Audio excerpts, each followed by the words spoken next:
give anybody my ID unless I've committed a crime. On speech on what crime? Listen, don't make it any worse. Please. Why you want my ID? Just give me your ID. Are you going to arrest me if I don't? Start going to church. You have ID? Excuse me? Yeah. Do you mind if it's your ID? So we can make it real easy or we can make it real hard. Well, all I'm asking is for your ID that I identify. Do you suspect me of committing a do crime? you have your ID? I need to know who I'm talking to. Am I being detained, sir? Yes, right now at this No, point. Yes, I have because my right ID. now I haven't you're committed a crime. you're obstructing. Oh, bless your heart. God bless you. See, now the bad thing is for you, unfortunately for you, is I know my rights and I know the law, and I know I'm not breaking. Who's wanted walk in and out of banks? you think that happens? Like, imagine like somebody who's wanted. There's like, because you know, hold on, we have an employee coming out here. How you doing? Yeah, I'm out here seeing somebody. Well, I'm supposed to see somebody. Right now I'm exercising. Okay. Yeah. All right. It's just that we can't record inside a bank window. What's your name? My name's Fred. Fred? Are you like you work here? Yes, of course. Manager? Yes. Okay. What's You your like it? I do. What's your name? I didn't give it. You want my nickname? Sure. You're Fred, the manager. Just call me the Flash. I like the Flash. That sounds like he's fast on TV, like the Flash, you know. But so when was this place built? We built it in 2010. I look at the bricks. The bricks are pretty like brand new, like it's well maintained. What about like the vault? I can't give information about that, but If I'm a member, can I have that information? Is it seeable? Like if I become a member, can you see the vault? yeah, of course. So then why you can't give information about it? If you can see it, if you walk in. You can walk in the bank. Yeah, of course. You can see what the vault looks like. Oh, that's we cool. can't record inside the bank. Is it Okay. is it temperature controlled? I can't give that information out either. You know what? We have Let AC. me not ask questions about the bank. How about this? I got a question. Are your interest rates competitive Yes. with other banks, like for mortgages? Because I see it says mortgage up there on the sign. Is it primary focus is mortgages? No, we have all banking. Okay. Did I alarm somebody recording? Taking pictures, was I alarming somebody? Yeah, me. Oh, that was you in the window? There was two people. Yep. They're both for you? We just can't be recording inside of the bank. Okay? Oh, okay. Appreciate Well, you, Flash. Thank But you. so, what if I continue to record? Well, you're on the sidewalk. You can do what you like to do, but you're still going to our building. So I can still record? I got your permission? Not at the building. So if I continue to record, then what? I'll let you do what you need to do. Okay? Okay, I'm gonna be out here for a few hours. Okay? Maybe like an hour or two. Hey, Fred, real quick. Come here, real quick. Hey, Fred, one more question. Yo, what's good, TTA family? Y'all see we back at y'all with another one, man. Hey, man, today we highlighting a new auditor, man. If y'all was on my live this week, y'all heard us talking about a new auditor called TFA. It stands for the Flash Audits. Flash Audits. The Flash Audits. You got to type in TFA Audits. I'll leave the link to his original video and channel in the description, so you guys just click and go over there and show some support, man. Make sure y'all let him know TTA sent you. This guy, I can already tell, man, he's on the way to the top, man. I'm letting you guys know right now. This video right here, I kind of shortened it up a little bit, showing the main parts a little here and there. It's a fairly long video. He got some long content, but y'all definitely should go check him out and just listen to his commentary, man. You can listen to his verbiage, his language, the way that he put words together, the cadence, you know, all the above, man. You know, he built for this. You can already tell, man. I could just imagine how he'll be within like a year from now, man. But y'all make sure y'all get over there. It's the Flash Audits. Like I say, very, very equipped, man. Very knowledgeable. Y'all make sure y'all gonna like him, man. So y'all make sure y'all let him know the TTA sent y'all. And I'm gonna let the video go ahead and rock out, man. So y'all stay tuned. Person. Oh, wait. Oh, we got the police out here. See, I didn't see that because I was back there. We got 2 McAllen police officers at the location. And I didn't see them because I was getting some documentation on the backside. Let's see what happens. And let the directives begin. Hey, how you doing? Alright, sir. I'm doing pretty good. good. We got some police. So, the reason we're here is because the staff here claims that they're uncomfortable with your recording. So, they're requesting what's the reason for the recording, right? I mean, you have your right to privacy, right? But they also, it's a private business, I'm sorry, a public business with some public privileges, you know what I mean? So, wait, you said this is a it's still a public private business with public privileges? I got you kind of tongue twisted on that one. I'm sorry. It's this is still a private business, but it's accessible to the public, right? Oh, okay. So what happened? What did it say? Their concern is that you may be trying to record one of the female co-workers here, but then again, I mean, we don't know your intentions, right? So Right. that's why they call us in that you're recording this business. What was your name? Officer Garza, What batch number? 127. 127. How about you? Officer 14372. 14372. Okay. Well, I'm definitely exercising right now, and I'm definitely here to see a body. Yeah. A body? Yeah. A body? That's the only way you can see a body. Well, I wait on the body. No, but I'm seeing somebody now. Oh, okay. Yeah, I'm seeing somebody. So that's the only reason, right? So Yeah. they're requesting that you don't stay, that you don't go into the business premises, Mhm. which is like their parking lot or anything like that. But I already told them that, hey, this is, everybody can record anything. The only thing that the expectation of privacy is pretty much somebody's private areas, under address and all that, but you can record because then again, they expect you to be okay with you recording them and recording you, but not the other way around, right? Right. So, At least you got that. That makes sense, yeah. But that's everywhere. You see all these cameras, all these businesses, their cameras point to the public. But when you point cameras back like you address, then it's uncomfortable for them. yes. Yeah. So, you have any questions for us?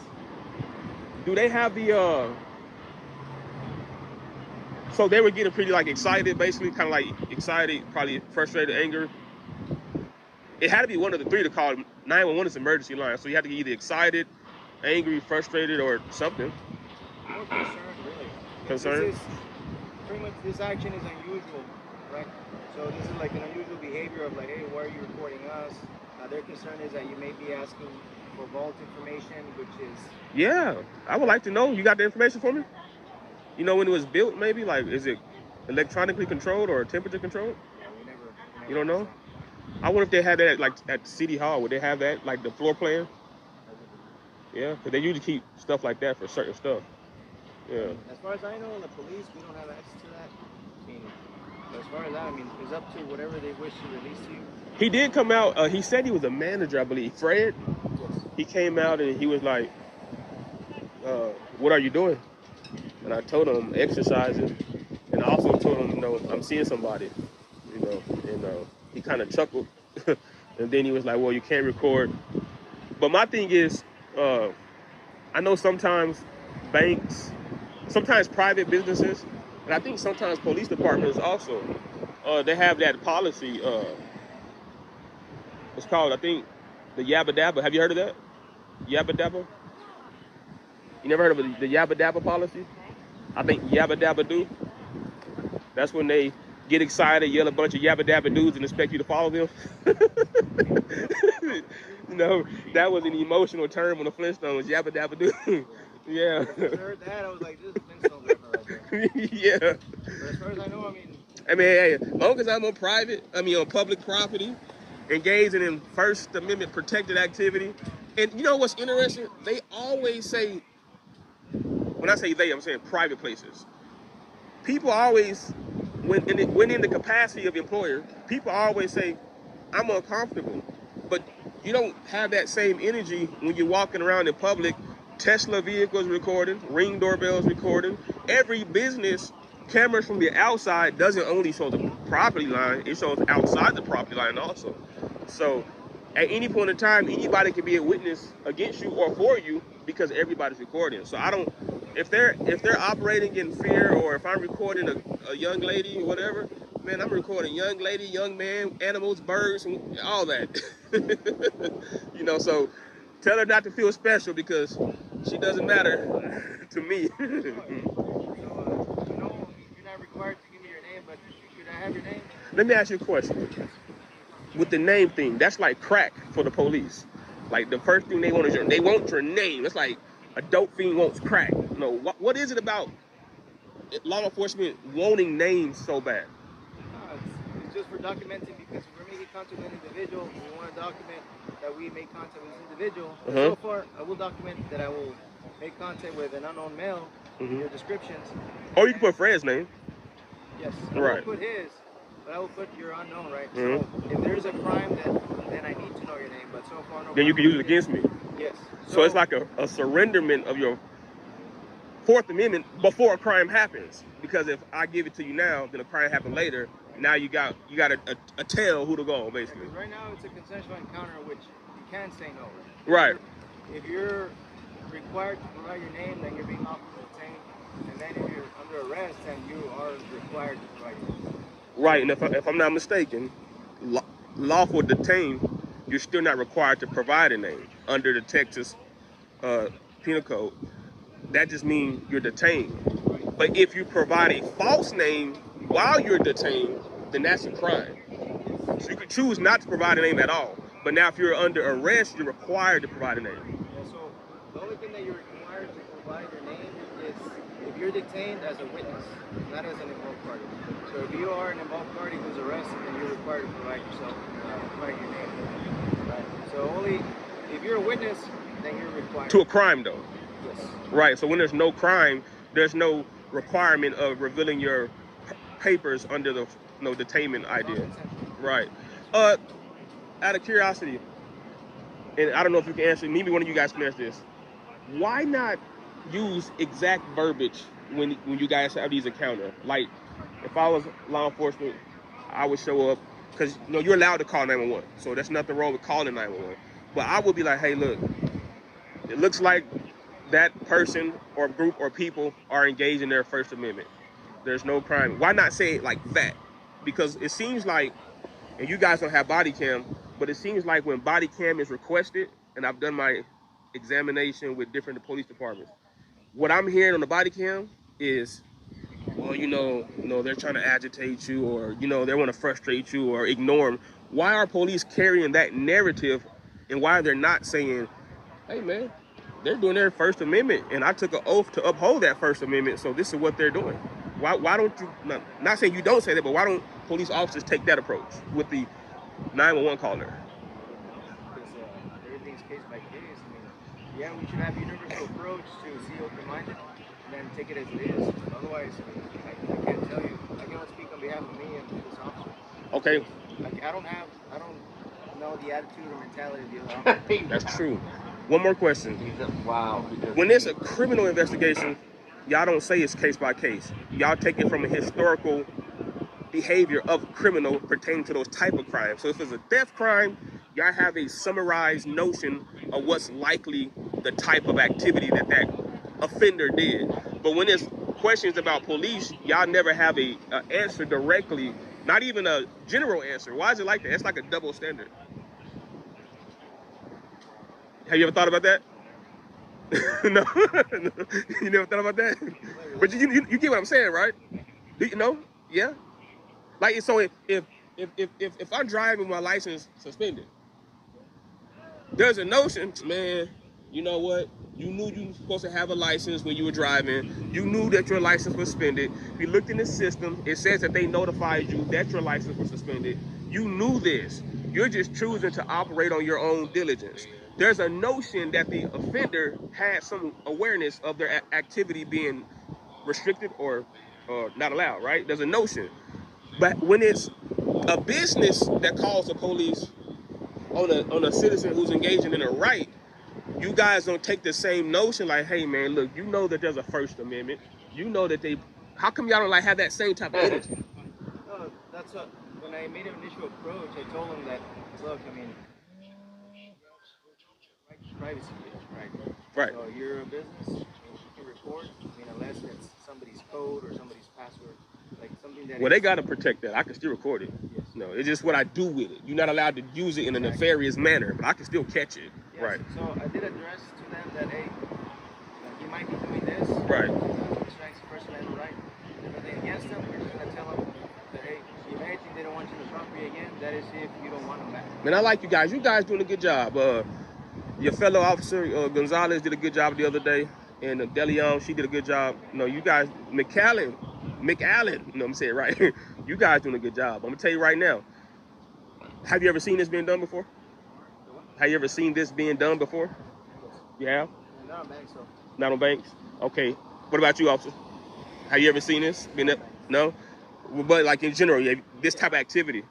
Okay, the reason I'm asking that is because there's a notion that they're doing this to make police mad, right? You've heard that notion before? Right. But see, that's where people are wrong. The camera doesn't create the behavior. The behavior is already within you. So you guys showed up here and did a great job. DeLeon did a great job.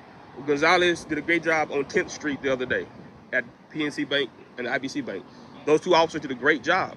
Now, when you go watch my videos, you see in the description, I actually put, this is a good police department. These are good officers, and I put their name and badge numbers. I'm telling you this because there's a notion of a nuisance. Like, these guys are a nuisance. But there has to be a differential between which guys is a nuisance. Is it the guys that's only showing bad stuff? They're a nuisance because that's unfair. That's dishonest journalism, right? They're showing one side. They're not showing when you guys do good jobs. So with me, I show the good encounters. Now, there could be some people that like, delete. I'm not showing that. But I show the good encounters because there's a perception that, man, I don't want to be a police officer, right? And most police officers departments are underemployed right now. And that's because everything that's been going on for the last 10 years. There's been a one-sided narrative, right? So when you're showing both sided narratives, then it's making the department look good. People call and give compliments instead of, and I tell people all the time, look, you can call and you can show up to complain, but you can also call and show up and give a compliment. You know, if you was in the military, you got good things you can write, and you got bad things you can write, So my thing is to highlight good private employees and highlight good law enforcement. So you guys, like I say, I haven't had not one bad encounter with McAllen, which is crazy because you would think by y'all not having body cam, y'all be unhinged. but you guys don't have body cams and you guys are still well maintained, very professional. You're friendly, you smile. Mortega the other day, he was happy. You know him? Officer Mortega? No? Man, yeah. How many officers y'all got? Y'all don't know each other. It's crazy. A lot? Oh, wow. Okay, I didn't know y'all had that many because I know it kind of like different like counties kind of touch like quickly, 1 minute you in McAllen, next minute you in Edinburgh. So I didn't know y'all had like 300, but okay, that makes sense now. Well, anyway, my point is, you guys are doing a good job. And what was your name again? Garza. Yes, sir. G. Garza. And you?